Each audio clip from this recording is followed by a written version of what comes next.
Hey everyone, I'm here to help you relax and drift off tonight.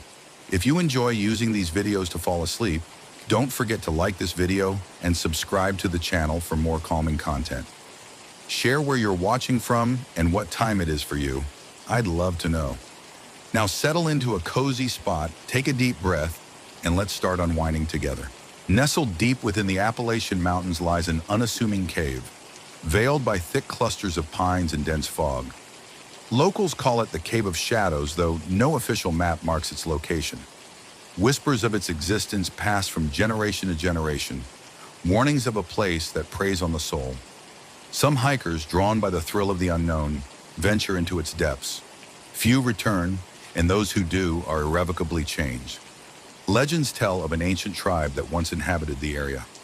According to the tale, the cave was a sacred site, a portal to the spirit world, where shamans communicated with deities and ancestors.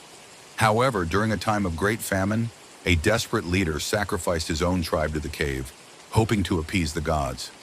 Instead of salvation, the gods cursed the land. The cave, once a place of enlightenment, became a prison of torment. The curse was simple yet horrifying. Anyone who entered the cave would be forced to confront their deepest, most hidden fears. Some would succumb to madness, while others would disappear, swallowed by the shadows forever. On a crisp autumn morning, 4 hikers, Emma, Mark, Sophia, and Jake, embarked on a journey to find the fabled cave. They were thrill seekers, seasoned explorers who had scaled peaks and crossed deserts. The stories of the Cave of Shadows intrigued them, though none of them admitted to believing the rumors. "I think it's just a bunch of campfire stories," Jake said as they trudged through the forest, the crunch of fallen leaves underfoot. "Even if it's fake, it'll make for a great story," Emma added, her camera slung around her neck. Sophia, the quietest of the group, shivered despite the mild weather. "Sometimes stories come from somewhere real," she murmured. Mark laughed, shaking his head. "Relax, Sophia. We're here to have fun." After hours of hiking, they found it, a jagged opening in the side of a limestone cliff. The air around the entrance was unnaturally still, heavy with an oppressive silence that muffled even the sound of the nearby stream. Emma snapped a photo. "This is it," she said, her voice tinged with both excitement and unease. As they stepped inside, the temperature dropped sharply. The light from their flashlights barely penetrated the darkness, which seemed to absorb the beams. The walls were slick with moisture, etched with strange symbols that none of them could decipher. The first hour was uneventful. They joked and took photos, marveling at the cave's eerie beauty. But then the tunnel began to narrow and the atmosphere grew suffocating. "I think we should turn back," Sophia said, her voice trembling. "Don't be ridiculous," Jake replied. "We're fine." But they weren't fine. Not at all. The descent into terror. It started with whispers. Faint, unintelligible voices echoed through the cave. At first, they dismissed it as the wind or an echo of their own chatter. But the whispers grew louder, more insistent. Each of them began hearing their name called, soft and mocking. "Did you hear that?" Emma asked, her flashlight shaking in her hand. "Hear what?" Mark said, though his face was pale. "The whispers," she replied. Sophia was the first to break. She dropped her flashlight and clutched her ears, screaming, "Stop it! Stop it!" "What's wrong with her?" Jake asked, but his own voice wavered. Sophia's eyes widened, staring at something none of them could see.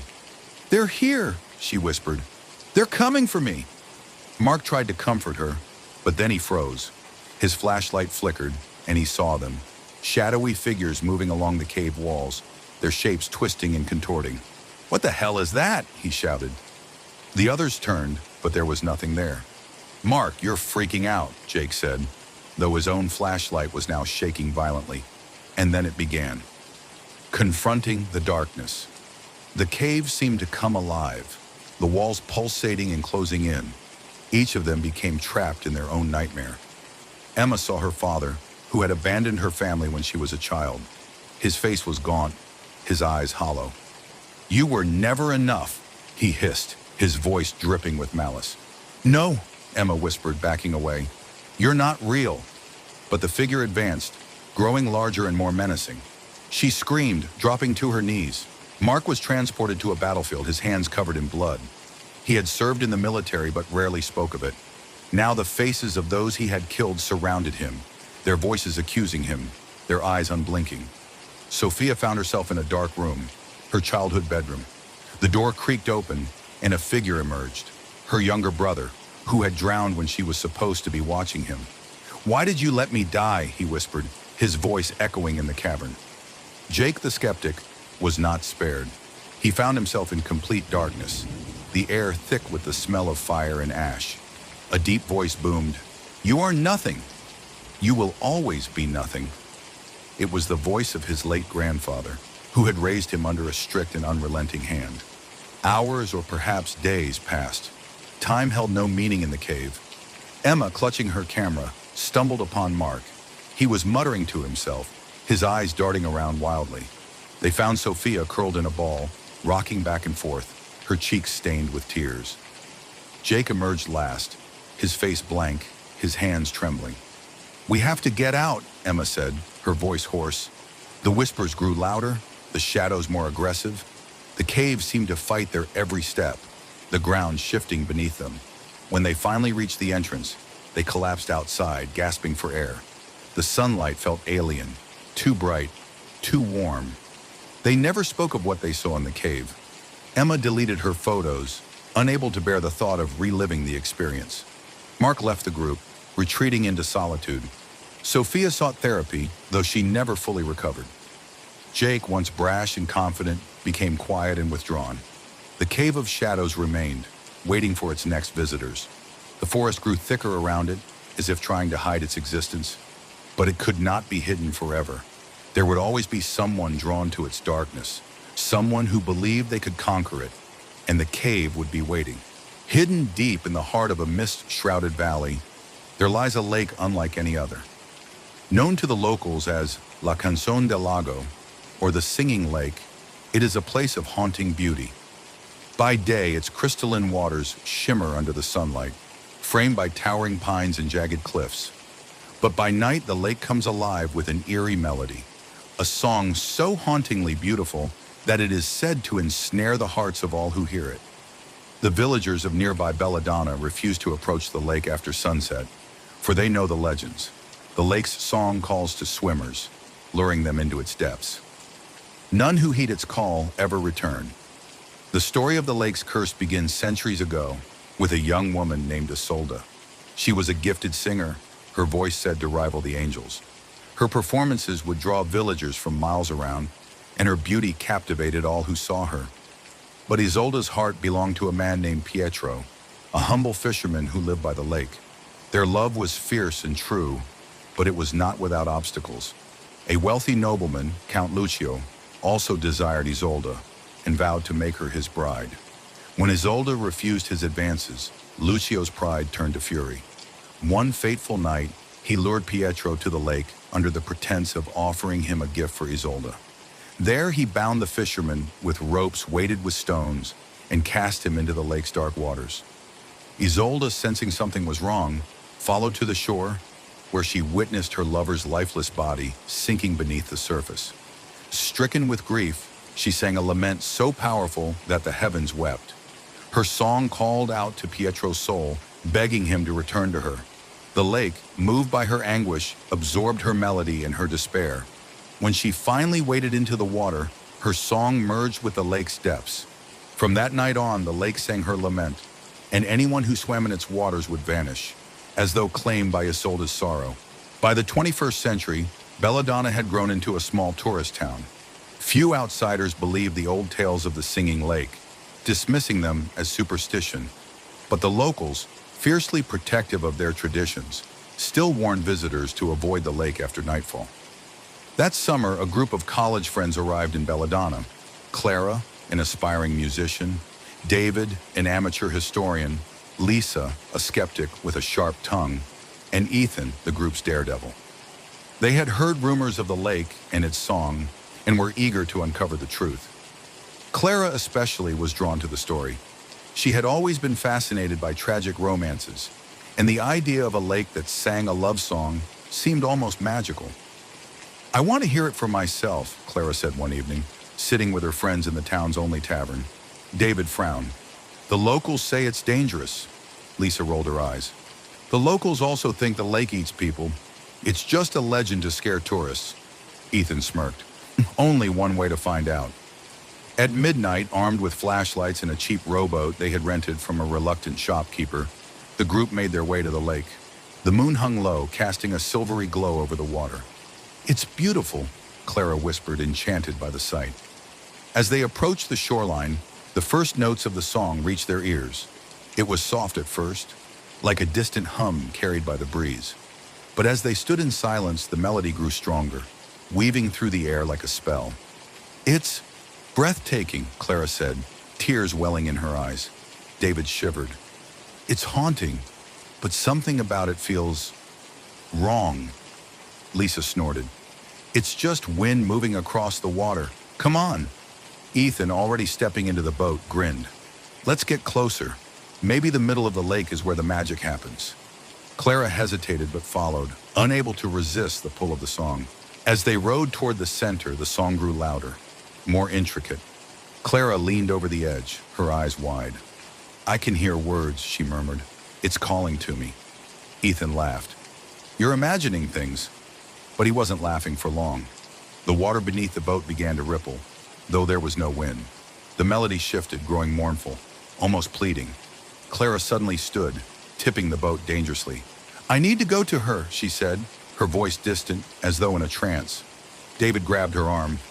"Clara, sit down! What are you doing?" "She's calling me," Clara said, her eyes glazed over. Before anyone could stop her, she dove into the water. "Clara!" Ethan shouted, but his voice was drowned out by the song, now a deafening crescendo. Clara swam deeper, the song wrapping around her like a lover's embrace. The water, which had been icy on the surface, grew warm as she descended. Shapes began to form in the darkness, ethereal, ghostly figures that seemed to dance to the music. One figure stepped forward, a man with kind eyes and a sorrowful expression. It was Pietro. "Come with me," he whispered, his voice blending with the song. "We can be together." Above the water, chaos reigned. Ethan dove in after Clara, while David and Lisa screamed for help.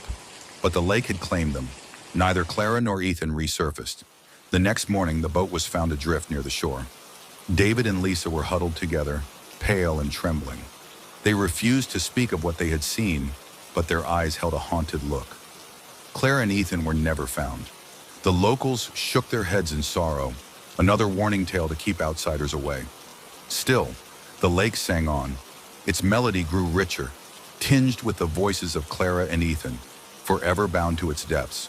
Those who dared listen swore they could hear their names woven into the song, a siren's call that promised love, sorrow, and eternal rest. The singing lake remained, timeless and patient, waiting for the next soul foolish enough to answer its call. High above the jagged shoreline of the North Atlantic, there is a cliff known as Howling Point, a place of sinister beauty and chilling legend. Perched on the edge of the world, its rocky face juts out over crashing waves, and its winds howl day and night. Locals say the wind isn't merely nature's song. It carries the anguished screams of those who have met their end there. Generations of sailors, wanderers, and villagers have been drawn to the cliffs, and many never return. Some leap willingly, lured by whispers on the wind. Others are pulled as if unseen hands grasp at their clothing. The Screaming Cliffs, as they are known, are a place of mourning, despair, and mystery. The tale of the Screaming Cliffs dates back to the 18th century, during the height of the Atlantic trading era. A small fishing village called Black Harbor lay at the base of the cliffs, its residents eking out a meager living from the ocean. At that time, the cliffs were simply called Sea Watch Bluff, a place where villagers could spot incoming ships or storms. One fateful winter, a ship named the Northern Star sought refuge near Black Harbor during a brutal storm. Aboard was a cargo of stolen gold, taken from a wealthy lord in England. The crew, desperate to save themselves, promised a share of the riches to the villagers in exchange for safe harbor. But greed consumed the people of Black Harbor.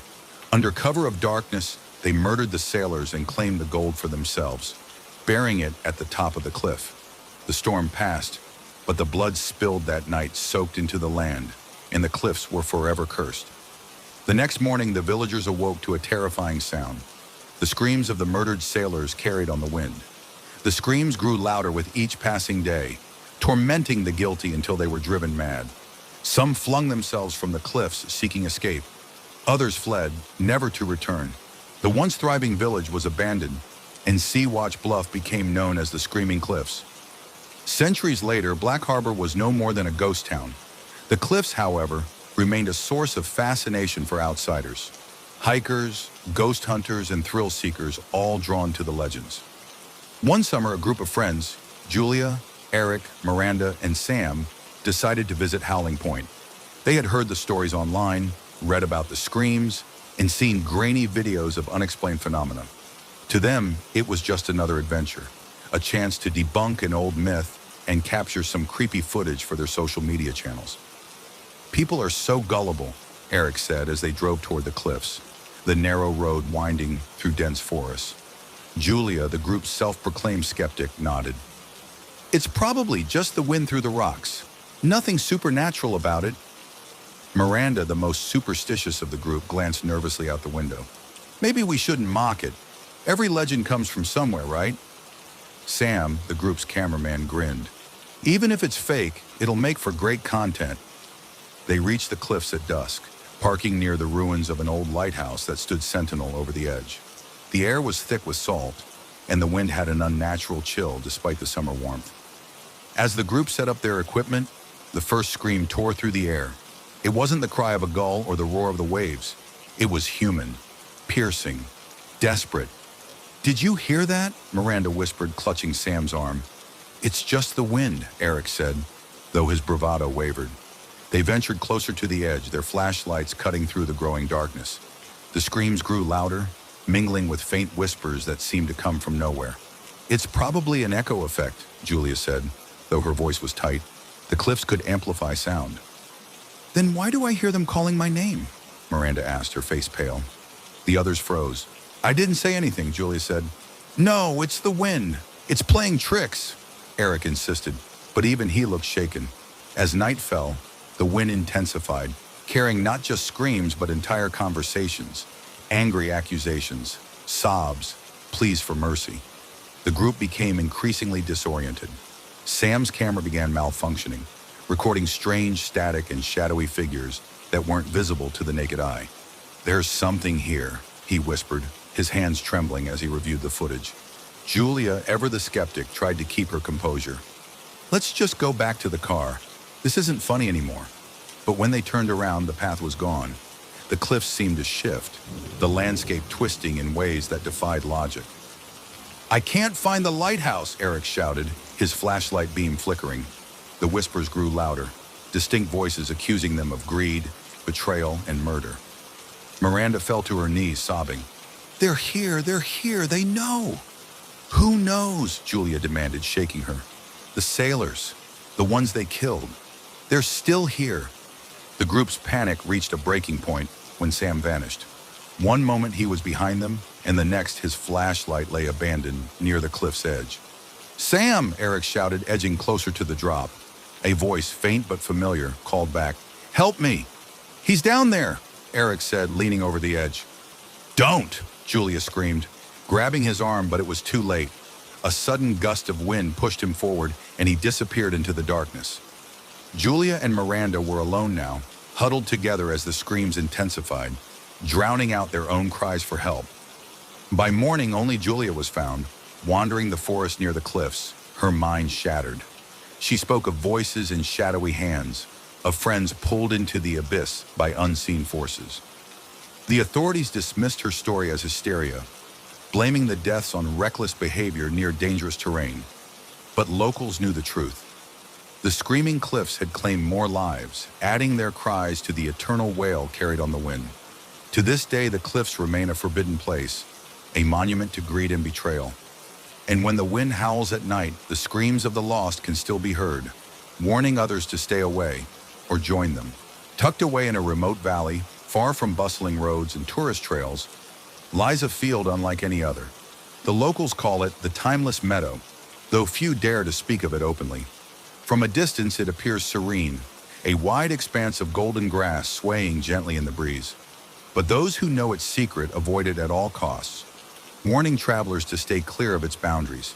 For this field is cursed, they say, a place where time itself ceases to flow. Once you step inside, you may never leave. The legend of the field began centuries ago, during the early days of the village of Greystone. Farmers often worked the land surrounding the field, but none ventured too close.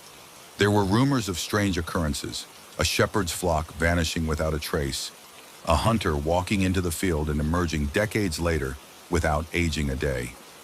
The most famous tale was that of Alaric, the son of a local blacksmith. One summer evening, Alaric and his sister Eliza went chasing fireflies near the edge of the meadow. Alaric, ever curious, stepped into the field, laughing as the tall grass brushed against his legs. Eliza watched from the boundary, calling for him to come back. But as Alaric walked deeper, his laughter stopped. He turned to look at her, confusion on his face, as if he couldn't hear her anymore. Then he froze, mid-step, like a statue. Eliza screamed for help, and villagers rushed to the scene. But no one could reach Alaric. When they tried to step into the field, they felt an invisible force, a cold wall of air that repelled them. Days turned to weeks, then months. Alaric remained in the same spot, unmoving, as though caught in a moment frozen in time. One morning, a year to the day after his disappearance, Alaric vanished. The grass where he had stood was undisturbed, as if he had never been there at all. By the 21st century, Greystone had become a near-abandoned hamlet.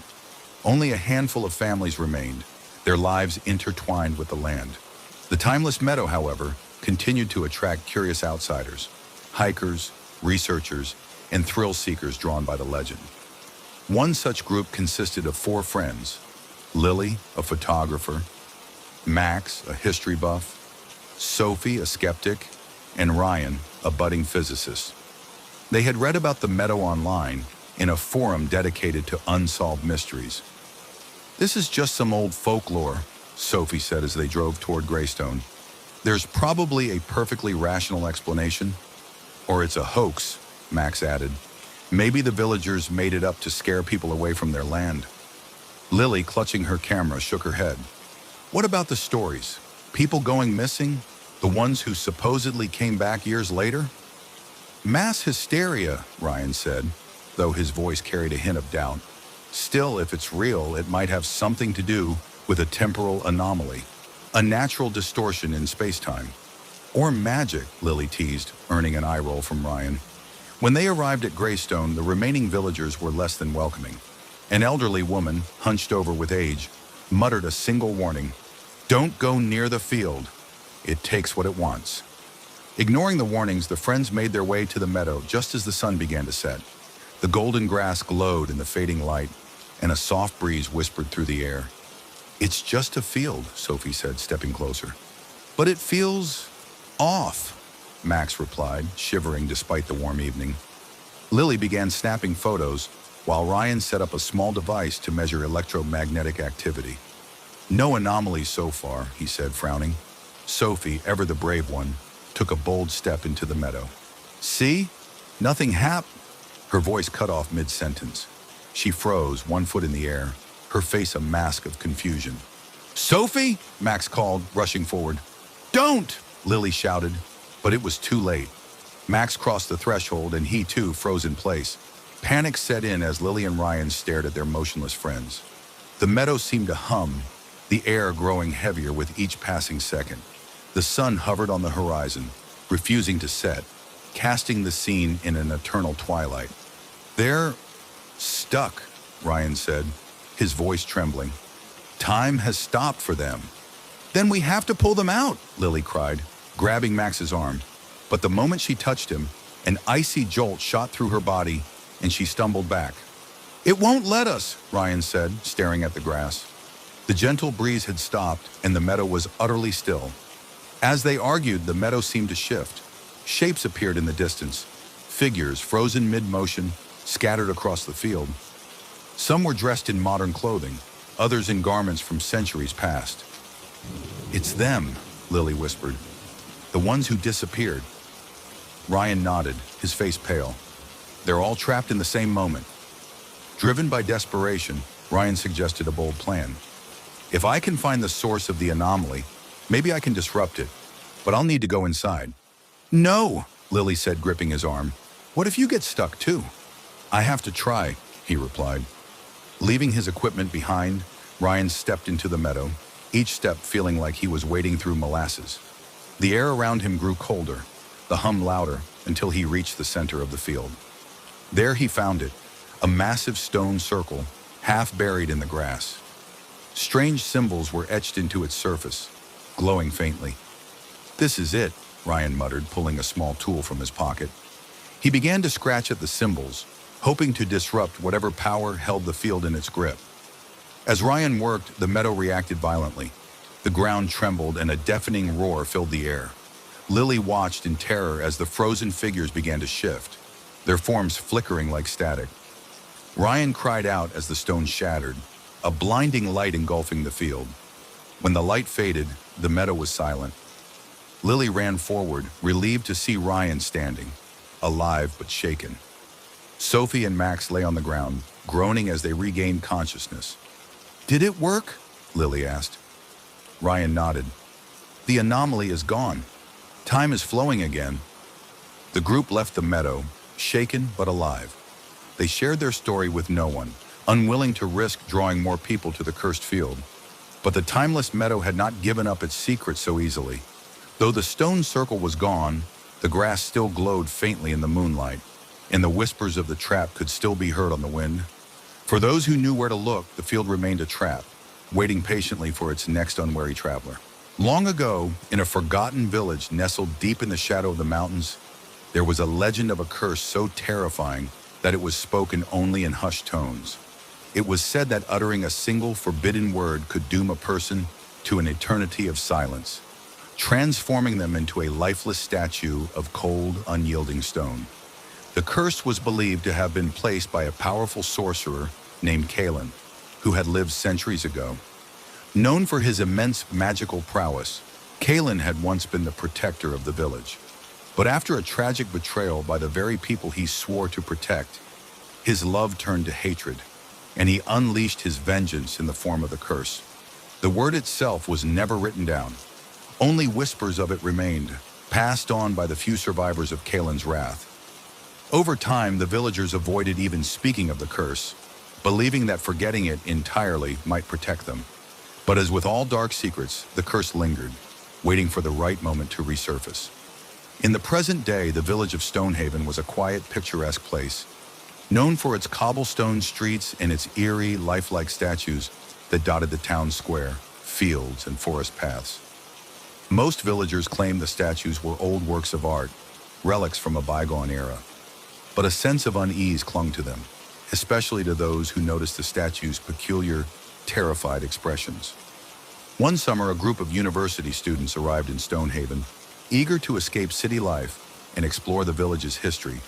The group included Emma, a history major fascinated by ancient legends; Liam, a skeptic who dismissed anything supernatural; Sophie, an artist drawn to the beauty of the statues; Ben, an adventurous soul who enjoyed testing boundaries. The students rented a small cottage on the outskirts of the village.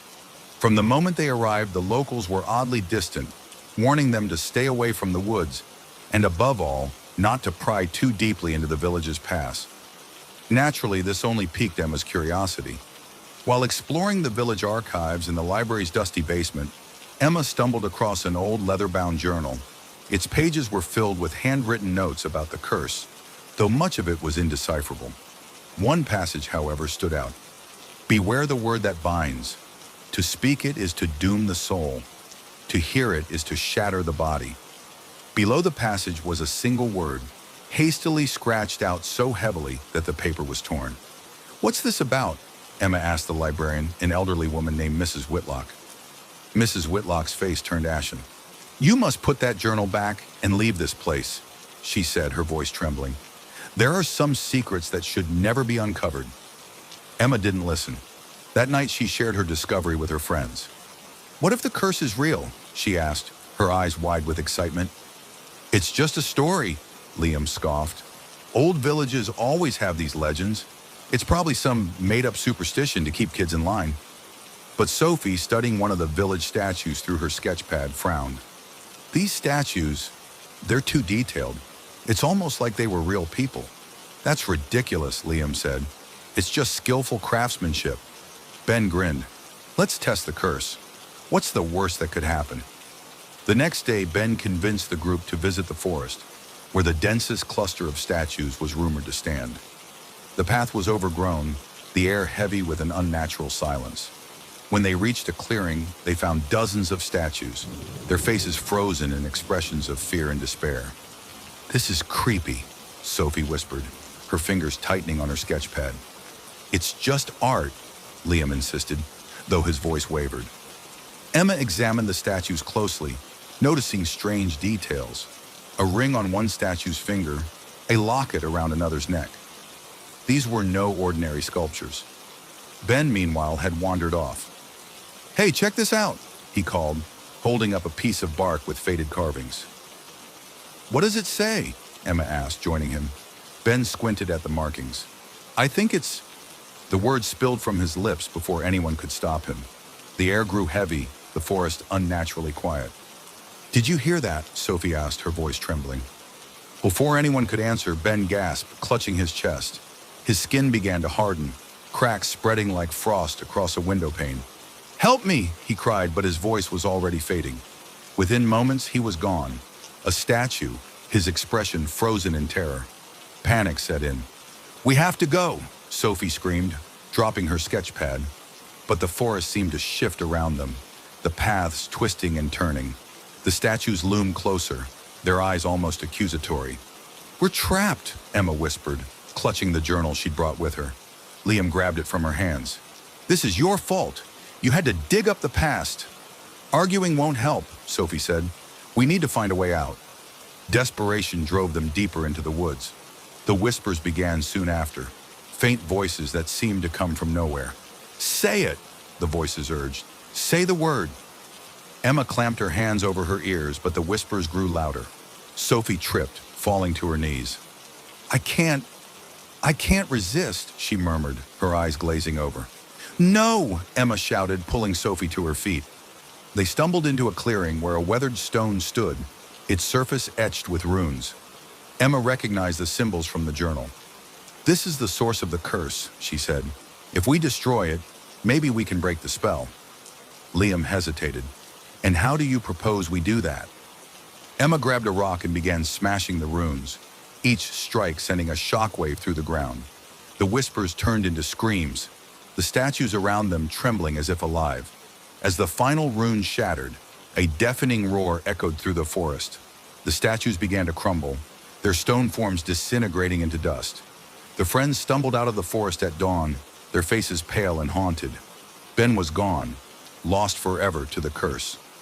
The villagers, sensing the curse's end, emerged from their homes, their relief mixed with sorrow for those who had been lost over the centuries. Emma, Sophie, and Liam left Stonehaven that day, vowing never to speak of what had happened. But the memory of Ben's terrified face, frozen in stone, would haunt them for the rest of their lives. The stone with the runes lay shattered in the forest, its power broken.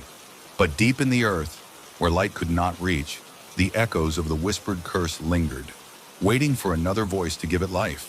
For centuries, the Vanderline family was known for two things: their immense wealth and the shadow of misfortune that hung over them. At the heart of this dark legacy was an heirloom, a delicate, intricately carved music box made of ebony and gold. Its haunting melody was both mesmerizing and foreboding. Passed down through generations, the music box was said to bring death and despair to anyone who owned it. Despite the tales of doom, the family never parted with the heirloom, convinced that their fortunes were tied to it. But the curse's origins, whispered through the ages, told of betrayal, greed, and a vengeful spirit. The Vanderline curse began in the 18th century, during the Gilded Age of aristocracy. The first owner of the music box was Baroness Isabella Vanderline, a woman renowned for her beauty and ruthlessness. Isabella commissioned the music box from a mysterious artisan, known only as Lucian, rumored to dabble in the occult. She wanted the box to play a melody so enchanting that it would remind her of the fleeting nature of life and power. Lucian delivered the box, a masterpiece adorned with gilded roses, obsidian inlay, and a tiny clockwork ballerina that danced to a melody unlike any other. Isabella, impressed but ever manipulative, refused to pay Lucian the full sum she had promised. "You are a craftsman, not a nobleman," she had sneered. "Be grateful I paid you at all." Lucian's eyes darkened, and he whispered words that chilled her to the bone. "Your greed will consume you. This box will outlive you, and it will take from your family what you treasure most: life." Isabella dismissed his words as empty threats, but within a month she was found dead in her bed, the music box playing its eerie tune nearby. Her face was frozen in a mask of terror. After Isabella's death, the music box became a family heirloom, passed from one generation to the next, but tragedy followed it wherever it went. Isabella's son, Victor, inherited the box and died mysteriously in a locked room. Witnesses claimed they heard the melody playing moments before his death. Victor's daughter, Marianne, lived in fear of the box but kept it locked away. One stormy night, the melody began playing on its own. Marianne was found drowned in her own bathtub, though no one could explain how she got there. Over the years, the pattern continued. Every van der Laan who inherited the box met an untimely death, often under inexplicable circumstances. The family's wealth dwindled, and whispers of the curse grew louder. By the 20th century, the van der Laans were a shadow of their former glory, clinging to the remnants of their fortune and the cursed music box. In the present day, Eleanor van der Laan, the last surviving member of the family, inherited the music box after her father's death. Eleanor was a practical woman, a historian by trade, who dismissed the curse as mere superstition. When she received the box, she examined it with a scholar's eye. The craftsmanship was exquisite, and the melody, while haunting, was undeniably beautiful. Still, she felt a sense of unease whenever she touched it, as though the box pulsed with a life of its own. Determined to break the family's cycle of misfortune, Eleanor began researching the box's origins. She pored over old letters, journals, and family records, piecing together the story of Lucian and his curse. One night, as she worked late in her study, the music box began playing on its own. Eleanor froze, her heart pounding as the familiar melody filled the room. "Stop," she whispered, though she knew no one was there. The melody seemed to grow louder, more insistent, until Eleanor could hear faint whispers beneath the notes. The voices spoke of betrayal, greed, and death, Lucian's curse echoing through time. Desperate, Eleanor slammed the lid shut, but the music continued. The ballerina spun faster, her delicate form blurring as if possessed. The room grew colder, and Eleanor felt an invisible force press against her chest. "You can't have me," she screamed, grabbing the box and throwing it across the room. It shattered against the wall, the melody abruptly silenced. The next morning, Eleanor found the music box fully intact on her desk, as though it had never been broken. She realized the curse was stronger than she had imagined. Seeking answers, she traveled to the village where Lucian had lived. There, she uncovered an ancient grimoire that described rituals for binding and breaking curses. One entry caught her eye. "To sever a curse of vengeance, one must offer that which was stolen and seek the forgiveness of the wronged." Eleanor realized she needed to honor Lucian's original price. She gathered what remained of her family's wealth and sought out the descendants of Lucian's lineage. After months of searching, she found Matthias, a reclusive artist who bore a striking resemblance to the descriptions of Lucien. Matthias, skeptical but intrigued, agreed to help Eleanor. Together, they performed a ritual by moonlight, placing the music box at the center of a circle drawn in salt and candles. Eleanor offered her family's fortune as recompense and begged for Lucian's forgiveness.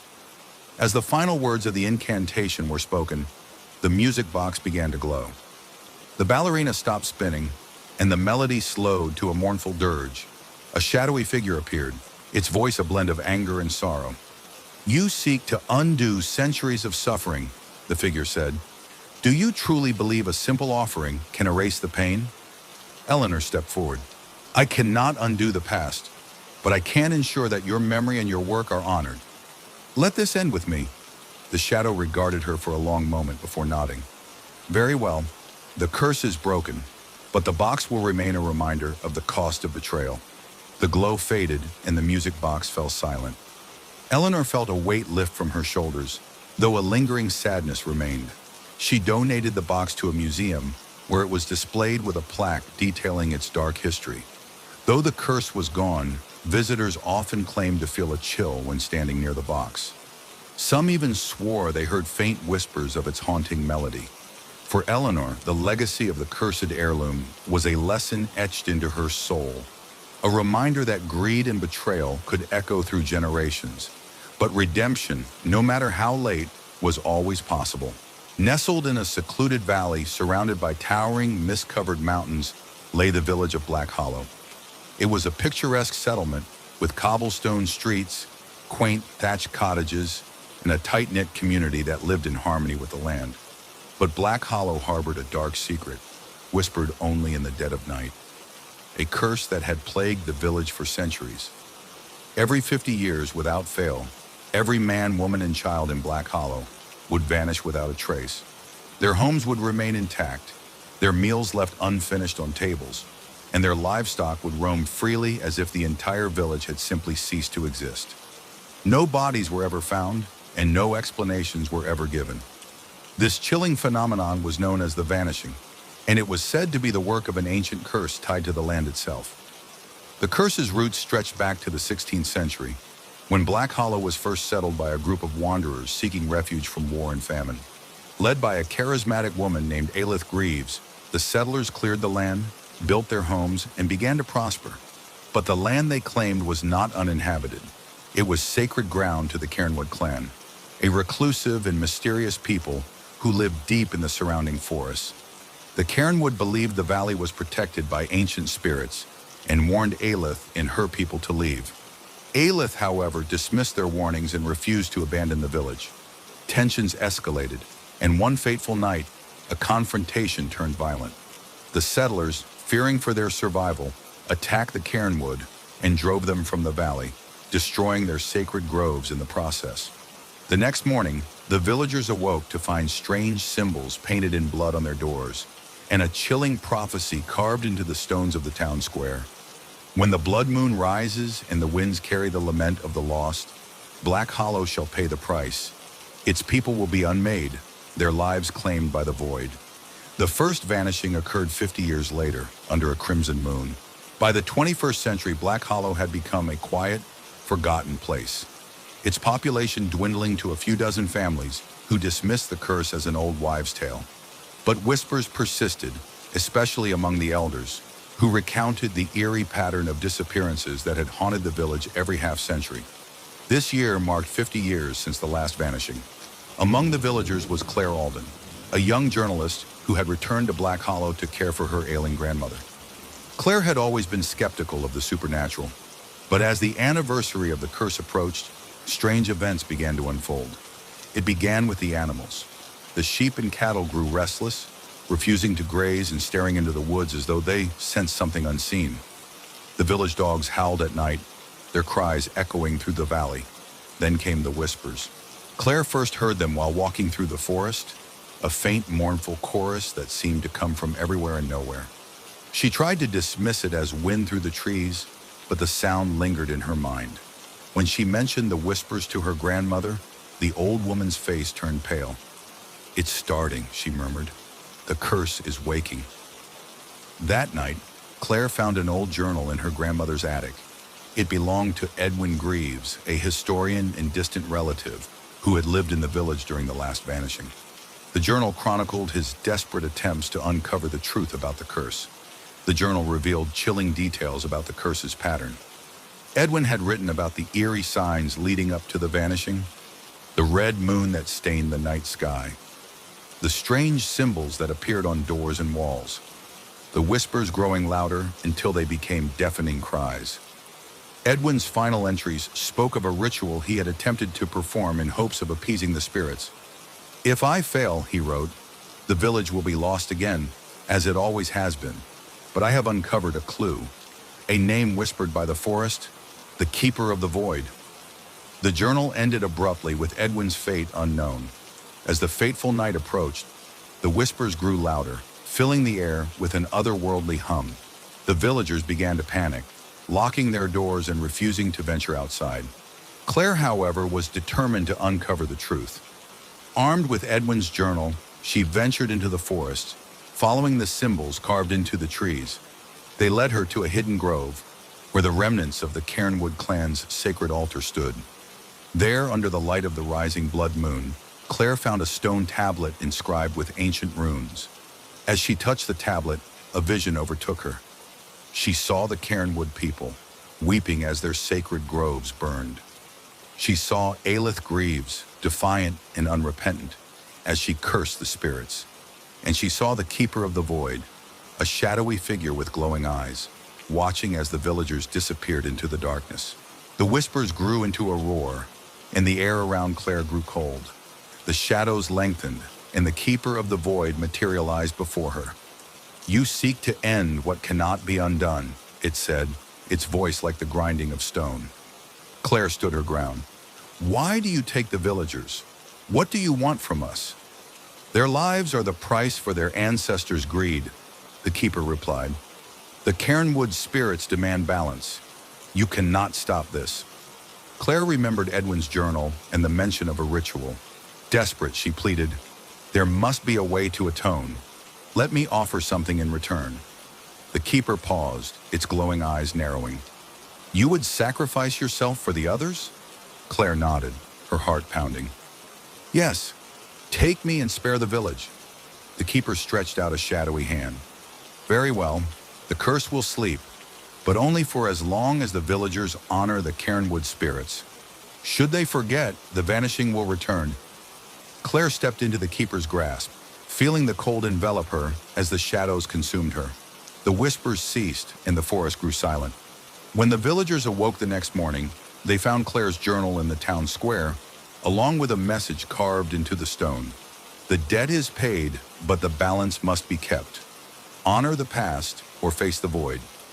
The vanishing did not occur that year, and Black Hollow began a new tradition of honoring the Cairnwood spirits with annual ceremonies. The village prospered, and the memory of Claire Alden became a legend of sacrifice and redemption. But deep in the forest, the Keeper of the Void waited, its eyes ever watchful, for the day the villagers would forget their promise.